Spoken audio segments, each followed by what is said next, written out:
अरनिया के double murder मामले में आया एक नया मोड़। गोली लगने से घायल एक और युवक पहुंचा जीएमसी अस्पताल। गाड़ी में सवार 2 युवकों का हुआ था सरेआम कत्ल।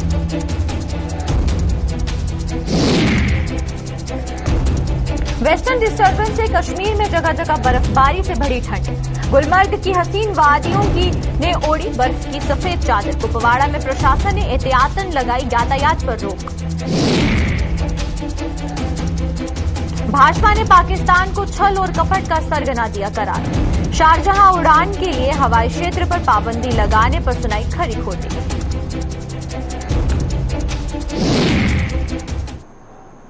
नमस्कार, जम्मू कश्मीर की खास खबर में आप सबका स्वागत है। मैं हूं आपके साथ पल्लवी जम्बोर। तो चलिए शुरुआत करते हैं आज की जम्मू कश्मीर की खास खबरों की। अरनिया थाना क्षेत्र के अधीन आने वाले चकहरनी इलाके में आज सुबह हुए डबल मर्डर मामले में एक नया मोड़ सामने आया है। इस हमले में एक और शख्स के घायल होने का खुलासा हुआ है, जिससे घायलों की संख्या बढ़कर 2 हो गई है। आज सुबह 8 बजे के करीब इस इलाके से गुजर रही एक गाड़ी में सवार 4 लोगों पर अज्ञात हमलावरों ने जानलेवा हमला कर दिया था, जिसमें 2 की मौके पर ही मौत हो गई। वहीं पर गंभीर रूप से घायल एक युवक जम्मू के जीएमसी अस्पताल में जिंदगी और मौत के बीच जूझ रहा है। मृतकों की पहचान आरिफ खान पुत्र तालिब हुसैन और मोहम्मद साबर पुत्र सैयद हुसैन, दोनों निवासी चौहाला आरसपुरा के रूप में की गई है। उधर घायल युवक की पहचान 37 वर्षीय बाबर के रूप में की गई है और जिसकी हालत गंभीर बनी हुई है। इस बीच आज शाम को इस मामले में घायल और शख्स जीएमसी अस्पताल पहुंच गया, जिसकी टांग में गोली लगी हुई है।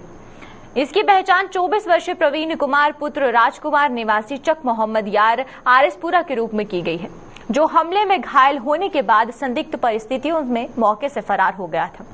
इस हमले के बाद पुलिस भी मौके पर पहुंची और अपनी जांच शुरू कर दी है। खास बात यह है कि जिस गाड़ी में ये तीनों सवार थे, उसमें से जम्मू कश्मीर पुलिस की एक वर्दी भी बरामद हुई है, जिससे ये रहस्य और गहरा हो गया है। अभी तक ना तो हत्या के कारणों का पता चल पाया है और ना ही हमलावर पुलिस के हत्थे चढ़ पाए हैं। 8:30 बजे करीब फोन आया कि ऐसे ऐसे उधर कांड हो गया जी। तो मैं एरिया पर आके अपने एसएचओ साहब को फोन किया। एसएचओ साहब मौके पर आए, मैं भी साथ आया और 2 लाशें मौके पर ही पड़ी हुई थी डेड। एक जो है जिसकी पेट की आंदरें निकली हुई थी, उसको मेरे और एसएचओ के आने के पहले अस्पताल में रेफर कर दिया। देखते हैं इनका कहाँ से निकलता है मसला है। कहीं बाहर से आके हमारे इस एरिया में आके तो इनका झगड़ा हुआ है। पंगा कहीं बाद का है, लेकिन होगा झगड़ा इधर इनका। तो अभी देखते हैं क्या छानबीन हो रही है, क्या पुलिस वगैरह सब मौके पर आई है। गोलियां तक चली हैं, राउंड पड़े हुए हैं, हाकी वगैरह दाव वगैरह पड़े हुए हैं। पता चला बक्सीनगर आई, फोटो आई,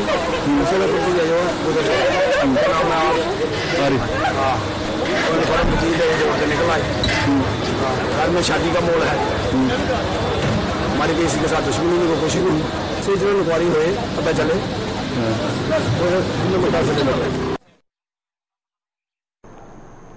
जम्मू कश्मीर में फिर से एक वेस्टर्न डिस्टर्बेंस के सक्रिय होने से ऊपरी इलाकों में बर्फबारी का दौर शुरू हो गया है। मैदानी इलाकों में हालांकि इस डिस्टर्बेंस का कोई असर नहीं दिखा है, लेकिन कश्मीर के कई इलाकों में बर्फबारी से वहां तापमान में गिरावट आने से लोगों को भारी ठंड का सामना करना पड़ रहा है। पर्यटक स्थल गुलमर्ग की हसीन वादियों में जहां बर्फ की सफेद चादर ओढ़ ली है, वहीं पर बांडीपुरा में भी बर्फ गिरने से लोग घरों में बंद होने को मजबूर हो गए हैं। उधर कुपवाड़ा में बर्फबारी से कई इलाकों की सड़कों पर फिसलन के मद्देनजर प्रशासन ने अगले आदेश तक यातायात बंद रखने का आदेश जारी कर दिया है, ताकि लोग हादसों का शिकार न हो पाए। उधर मौसम विशेषज्ञों की माने तो मौसम में कल से सुधार होना शुरू हो जाएगा। स्पेशल अल्हम्दुलिल्लाह कश्मीर देखने के लिए आए। हमारी 2 साल से तमन्ना थी और अल्लाह ने अल्हम्दुलिल्लाह सुन ली और बर्फ बारिश के लिए स्पेशल इसके लिए आए। बहुत अच्छा लग रहा है, बहुत अच्छा मंजर है अल्हम्दुलिल्लाह। और सभी जो देखने वालों से मैं गुजारिश करना चाहता हूँ, आप इंशाल्लाह एक बार यहाँ पर जरूर आए। बहुत अच्छी चीजें देखने के लिए। हर जो चीज जो फोटो में नहीं दिखती है, उससे कई ज्यादा खूबसूरत है कश्मीर। फोटो वीडियो में जो आप देख रहे हैं, उससे कई ज्यादा खूबसूरत है। हर चीज फोटो वीडियो में अपने कैप्चर नहीं कर सकते।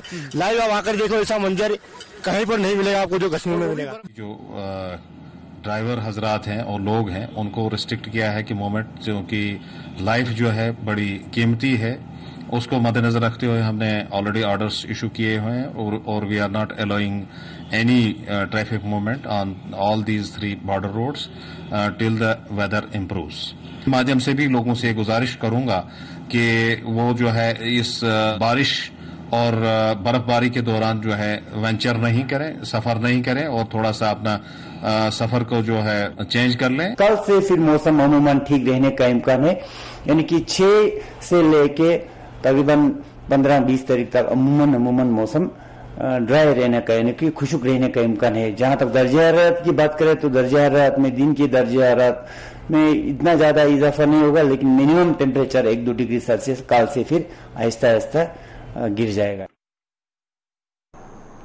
भाजपा के प्रदेश अध्यक्ष रविंद्र रैना ने पाकिस्तान को छल और कपट का सरगना करार देते हुए कहा कि उसे एक बार फिर लताड़ भी लगाई। श्रीनगर स्थित शंकराचार्य मंदिर में विशेष पूजा के उपरांत पत्रकारों से बात करते हुए रैना ने पाकिस्तान द्वारा श्रीनगर शारजहां उड़ान को अपने क्षेत्राधिकार से गुजरने से मना करने संबंधी पूछे सवाल के जवाब में कहा कि ये पड़ोसी देश की मानसिकता को दर्शाता है और पाकिस्तान को ये कार्यवाही पूरी तरह से अनुचित मानी जा रही है। पाकिस्तान बार बार दुनिया भर में भारत का अच्छा पड़ोसी होने का दावा करता है, लेकिन उसके इस कदम से उसकी छवि को उजागर कर दिया है। आपको बता दें कि श्रीनगर से शारजहां के लिए गृह मंत्री ने गत 23 अक्टूबर को सीधी उड़ान शुरू की थी। इस उड़ान का सीधा फायदा कश्मीर के लोगों को हो रहा था, लेकिन पाकिस्तान को यह नागवार गुजरा और उसने श्रीनगर शारजहां उड़ान को अपने क्षेत्राधिकार से गुजरने पर पाबंदी लगा दी है। जो हमारी फ्लाइट्स के लिए एयर स्पेस बंद किया है, यह दर्शाता है कि पाकिस्तान जम्मू कश्मीर के लोगों का सबसे बड़ा दुश्मन है। उसको जम्मू कश्मीर के लोगों के साथ हमेशा पाकिस्तान ने छल किया है, कपट किया है। ये यात्रा तो जाएगी, पाकिस्तान ने एयर स्पेस बंद की तो क्या हुआ, यात्रा थोड़ी लंबी हो जाएगी। हमारे यहाँ के लोगों को जो शारजा या अरब के देशों में या मक्का मदीना जाएंगे, उनको थोड़ा ज्यादा समय जहाज में बैठना पड़ेगा। यात्रा तो कभी नहीं रुकेगी, फ्लाइट तो शारजा भी जाएगी और सऊदी अरब भी जाएगी, लेकिन पाकिस्तान के काले कारनामे और पाकिस्तान की जो जम्मू कश्मीर के लोगों के खिलाफ साजिशें हैं वो अब जग जाहिर है। कश्मीर के लोगों को भी मालूम है कि पहले तो पाकिस्तान ने हमेशा बर्बादी के मंजर लाए और अब जो सेंट्रल गवर्नमेंट ने एयर स्पेस लेकर जो अरब के देशों में फ्लाइट्स जाती थी उसको भी उसने बंद करके दिखा दिया है कि वो कश्मीर के लोगों का सबसे बड़ा दुश्मन है। किश्तवाड़ के मलीपीठ नाके पर तैनात जम्मू कश्मीर पुलिस के एक हेड कांस्टेबल की संदिग्ध परिस्थितियों में गोली लगने से मौत हो गई है। हेड कांस्टेबल की पहचान अजीत सिंह निवासी आरएसपुरा जम्मू के रूप में की गई है, जिसे गंभीर हालत में जिला अस्पताल ले जाया गया था, लेकिन डॉक्टरों ने उसे मृत घोषित कर दिया। बताया जा रहा है कि उसकी सर्विस राइफल से ही चली गोली से ये हादसा पेश आया है और वहीं पर पुलिस ने मामला दर्ज कर जांच शुरू कर दी है।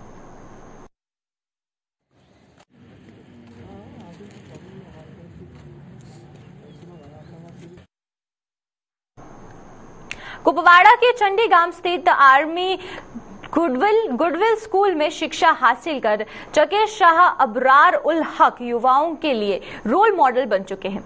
शाह अबरार उल हक ने आईआईटी मुंबई में सीट हासिल कर अपने स्कूल के साथ साथ अभिभावकों का नाम भी रोशन किया है। शाह का आज आर्मी गुडविल स्कूल में आयोजित एक कार्यक्रम के दौरान स्वागत करने के साथ साथ उन्हें सम्मानित भी किया गया। स्कूल प्रशासन की तरफ से उन्हें प्रशासित पत्र, मेडल और साथ ही साथ 10,000 रुपए का इनाम भी दिया गया। शाह ने अपनी इस सफलता का श्रेय अपने टीचरों के साथ साथ अपने अभिभावकों को दिया है। जी सर, मैंने यहीं पर एजुकेशन एजीएस चंडीगढ़ से हासिल की थी। 10th को 2018 में पास किया था विद 89% और उसके बाद 12th को 2020 में पास आउट किया था विद 91%। उसके बाद मैंने जी एडवांस 2021 को क्वालिफाई किया और मुझे पहले राउंड में आईआईटी बॉम्बे की सीट अलॉकेट हुई है। और मैं इसका क्रेडिट पेरेंट्स और टीचर्स दोनों को देना चाहता हूँ। उनका ये बहुत बड़ा योगदान रहा इसमें, उनके बगैर ये पॉसिबल नहीं था। मैसेज यही है कि डिस्ट्रैक्ट नहीं होना है, जो भी उनकी ड्रीम है उसी पे फोकस्ड रहना है और उसी पे मेहनत भी करनी है और उसको अचीव करना है। दीपावली रोशनी के पर्व दीपावली के दूसरे दिन आज देश भर में गोवर्धन पूजा का पर्व धार्मिक हर्षोल्लास के साथ मनाया गया। जम्मू व इसके आसपास के इलाकों में स्थित मंदिरों में गोवर्धन पूजा की सदियों से चली आ रही परंपराएं निभाई गई। जम्मू में पुरानी मंडी इलाके में स्थित प्राचीन राधा कृष्ण मंदिर में आज जहां उत्सव जैसा माहौल रहा, वहीं पर बिश्नाहा के रामबाग इलाके में स्थित राधा कृष्ण मंदिर में भगवान को 56 किस्म के व्यंजनों का भोग लगाया गया।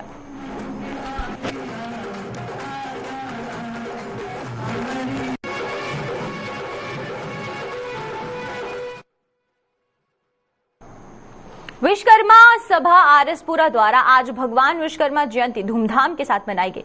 गांव कोटली गल्ला बाना स्थित विश्वकर्मा मंदिर में भगवान विश्वकर्मा की पूजा अर्चना की गई, जिसमें पूर्व मंत्री व भाजपा के प्रदेश उपाध्यक्ष श्यामलाल चौधरी भी विशेष तौर पर मौजूद रहे। इस दौरान मंत्री ने विश्वकर्मा समाज के मेधावी बच्चों को सम्मानित कर उनकी पीठ थपथपाई।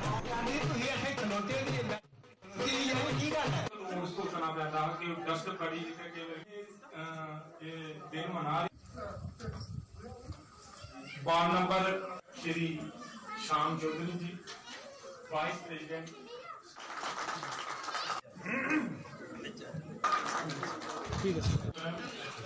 अभिनंदन। हाई सेकेंडरी अभिनंदन सनेश कुमार 80 to 83%। कुशल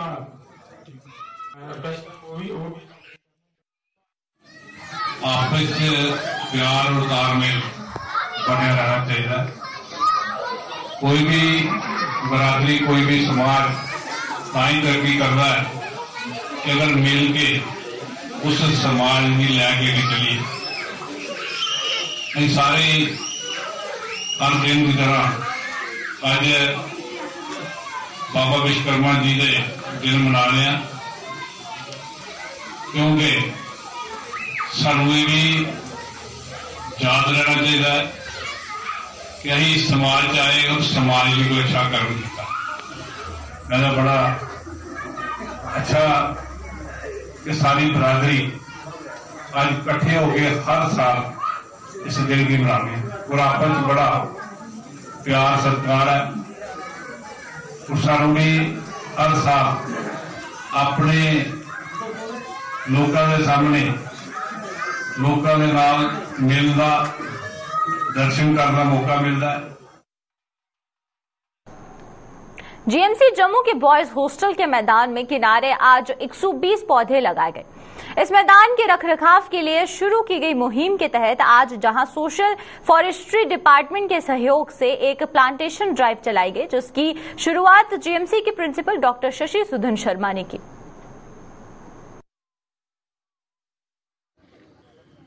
120 पेड़ लगाए गए हैं। ये बॉयज हॉस्टल की ग्राउंड है, बच्चे खेलते हैं यहाँ पे। पिछले दिनों यहाँ स्पोर्ट्स मीट भी हुई, 8 दिन बच्चों ने खूब खेल कूदें की। तो ये रियलाइज किया गया कि ग्राउंड को मेंटेनेंस की बड़ी ज़रूरत है, ट्रैक भी चाहिए बच्चों के लिए और कुछ पेड़ों की भी कमी है। तो यहाँ के जो सुपरिंटेंडेंट्स हैं साइकेट्रिक डिजीजेज हॉस्पिटल के और सीडी हॉस्पिटल के, उनका ये इनिशिएटिव है। इन्होंने सोशल फॉरेस्ट्री से बात करके सारा अरेंज किया है। वैसे भी अभी दिवाली पंच महोत्सव चल रहा है और गोवर्धन पूजा और अन्नकूट का आज एक विशेष दिन है। तो बच्चों में बड़ा जोश है, वो अपनी ग्राउंड को खुद प्लांट करके अच्छा महसूस कर रहे हैं, देखभाल भी करेंगे इन पौधों की। बेरोजगार युवाओं ने जम्मू में आज प्रदर्शन कर उपराज्यपाल से उन्हें राहत देने की मांग की है। इन युवाओं ने हाल ही में पुलिस विभाग में सब इंस्पेक्टर की भर्तियों के लिए शुरू की गई प्रक्रिया में निर्धारित की गई उम्र का हवाला देते हुए इसमें संशोधन करने की मांग की है। इन युवाओं का कहना था कि इस निर्धारित की गई उम्र में अगर कुछ छूट दी जाती है तो ये बेरोजगारों के लिए सोने पे सुहागा साबित हो सकता है। जो अभी आपने देखा कि जो रिसेंट जो सब इंस्पेक्टर की जेकेपी की पोस्ट एडवर्टीज हुई हैं, तो उसमें से एक बड़ा नंबर है जो कहीं ना कहीं एज जो उनके आगे एक बार बनते नजर आ रही है। और आपके माध्यम से ये कहना चाहेंगे एलजी एडमिनिस्ट्रेशन को, गवर्नमेंट को, कि आप काइंडली इन नौजवानों की जो जेन्युइन इश्यूज हैं उनको कहीं ना कहीं सुना जाए, क्योंकि अगर आप इनका साथ देते हैं कहीं ना कहीं ये एक दिवाली बोनस होगा इन नौजवान बच्चों के लिए। जैसे आप अगर 17 रुपए तेल के दाम अगर आप कम कर सकते हैं तो इनको 5-6 साल अगर एज रिलैक्सेशन देते हैं, कहीं ना कहीं इन युवाओं का जो करियर है वो बच जाएगा।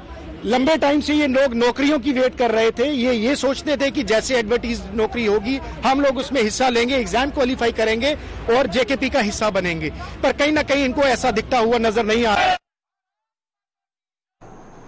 7वें वेतन आयोग के इस दौर में 5वें वेतन आयोग का लाभ दिए जाने की मांग कर रहे पुलिस विभाग से सेवानिवृत्त मुलाजिमों ने जम्मू में आज एक बार फिर प्रदर्शन किया है। इन बुजुर्गों ने आरोप लगाया है कि नौकरी में रहते हुए 24 घंटे जी जान से ड्यूटी देने के बावजूद ना तो पूर्व सरकारी और ना ही जम्मू कश्मीर का मौजूदा प्रशासन उन्हें उनका हक दे पाया है।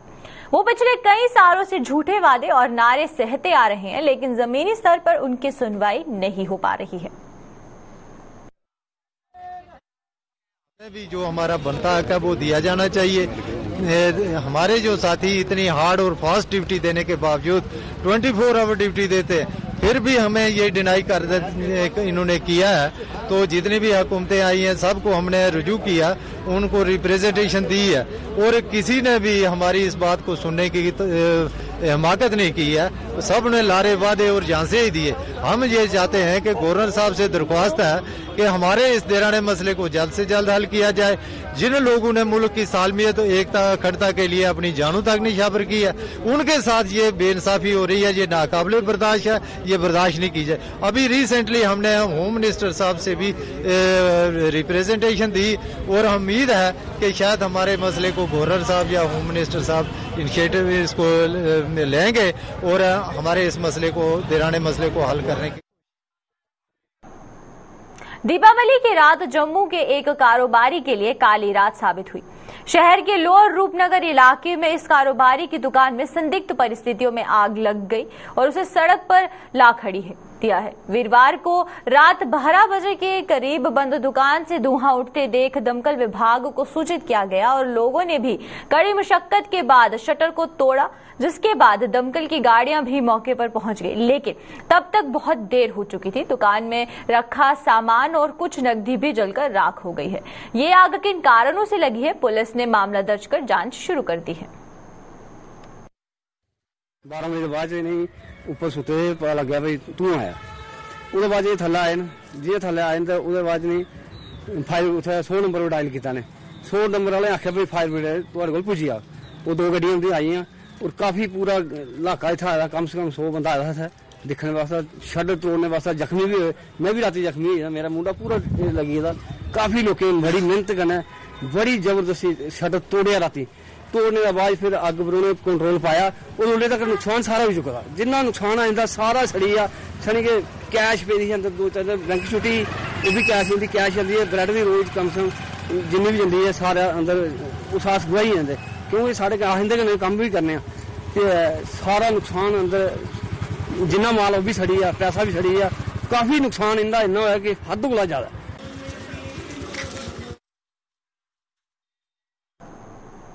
केंद्रीय मंत्री रामदास अठावले की रिपब्लिकन पार्टी का जम्मू कश्मीर में जनाधार बढ़ता जा रहा है। पार्टी के जम्मू कश्मीर इकाई में कई लोग शामिल हो रहे हैं और आज भी ये सिलसिला जारी रहा। पार्टी के राज्य प्रधान तनवीर हुसैन की मौजूदगी में आज कुछ युवाओं ने रिपब्लिकन पार्टी का दामन थामा, जिनका जोरदार तरीके से खैर मकदम किया गया। वेस्ट कॉन्स्टिट्यूंसी से हमारे नितिन मेहरा जी, कार्तिका मेहरा जी और हमारे बठिंडी जम्मू से सलेमान चौधरी साहब, जिन्होंने आज रिपब्लिकन पार्टी ऑफ इंडिया का दामन थामा है।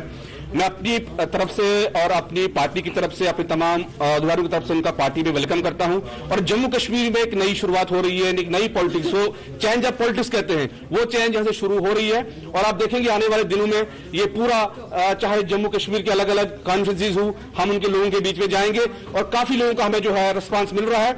इसलिए मैं अपनी तरफ से फिर एक बार और अपनी पूरी पार्टी का जितना भी हमारा कोरम है उनकी तरफ से इनका अपनी पार्टी में वेलकम करता हूं और उम्मीद करता हूं कि जम्मू कश्मीर के युवाओं के लिए और जम्मू कश्मीर के जितने भी इश्यूज होंगे उनके लड़ाई लड़ने के लिए इनकी अहम भूमिका इस पार्टी में रहेगी।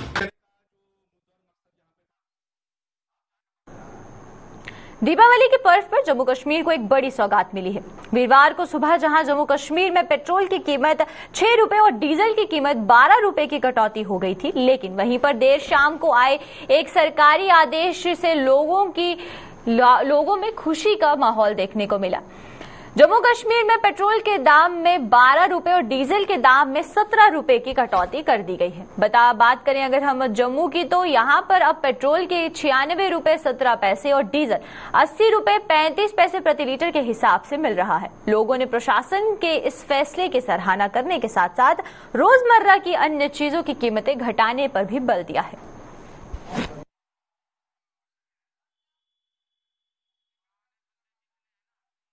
चलो भगवान ने बड़ा अच्छा किया जी, थोड़ा बहुत फर्क पड़ गया।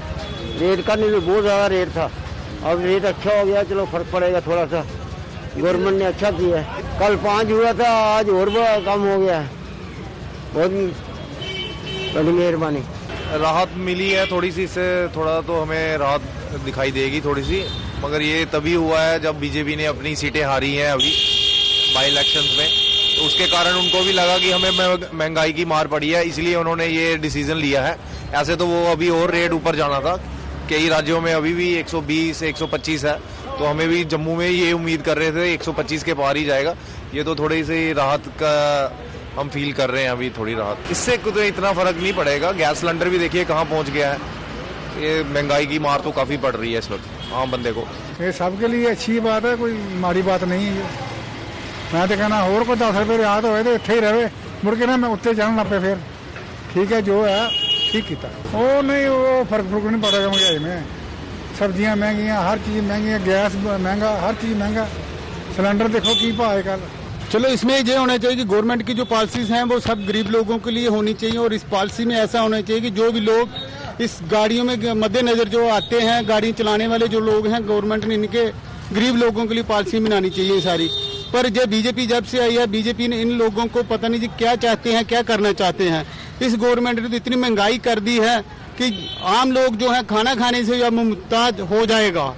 इसमें क्या एक दिन जो सस्ता हुआ है, एक दिन जो महंगा हो जाएगा, 2 दिन बाद महंगा कर देंगे, है तो वहाँ पे ही है। ये सिस्टम जो है गवर्नमेंट की पॉलिसीज के बिना जब तक जो अच्छी पॉलिसी नहीं बनेगी तब तक जो कोई भी महंगाई में राहत नहीं मिल सकती। बढ़ती महंगाई और केंद्र सरकार की नीतियों के खिलाफ कांग्रेस 14 से 29 नवंबर तक जन जागरण अभियान शुरू करने जा रही है। इस अभियान के तहत कांग्रेस जिला और ब्लॉक स्तर पर केंद्र की नीतियों को लेकर आमजन से संवाद करेगी। जम्मू कश्मीर में भी जन जागरण अभियान के तहत कांग्रेस द्वारा 14 नवंबर से हर दिन जिला और ब्लॉक स्तर पर पदयात्राओं और प्रभात फेरियों का आयोजन कर लोगों को सरकार की नीतियों और कांग्रेस की उपलब्धियों के प्रति जागरूक करेगी। जागरण अभियान है जो देश व्यापी हर रियासत में हर जगह किया जाएगा। तो जिला जिला, गांव-गांव, ब्लॉक, स्टेट, प्रदेश, हर जगह 14 नवंबर से लेकर 29 नवंबर तक। और उसका मकसद ये है कि जो भाजपा की नीतियां हैं, केंद्र सरकार की और मुख्तलिफ सरकारों की दमन की नीतियां, महंगाई, बेरोजगारी, हर फ्रंट में उनका जो फेलियर है, उस चीज का लोगों को जागृत करना, उनको बताना कि क्या वादे किए थे बीजेपी ने जब ये सत्ता में आना चाहते थे, क्या क्या बातें कही थी। हम देश झुकने नहीं देंगे, देश बिकने नहीं देंगे। आज देश की सारी संपत्ति जो 60 साल से कांग्रेस जब पिछली सरकारों ने बनाई थी, आज उसको बेचा जा रहा है। पेट्रोल, डीजल, गैस और आम आदमी के खाने पीने की चीजें और हर वस्तु इतनी महंगी हो गई है कि आम आदमी, गरीब आदमी पिस रहा है। इसलिए 14 नवंबर से 29 नवंबर तक मुख्तलिफ जगहों पे जलसे जुलूस होंगे, पद यात्राएं होंगी, प्रभात फेरियां होंगी, मुख्तलिफ तरीके से लोगों तक अपनी बात पहुंचा। तो चलिए अब तक की जम्मू कश्मीर की खास खबरों में फिलहाल इतना ही। मुझे दीजिए इजाजत। नमस्कार।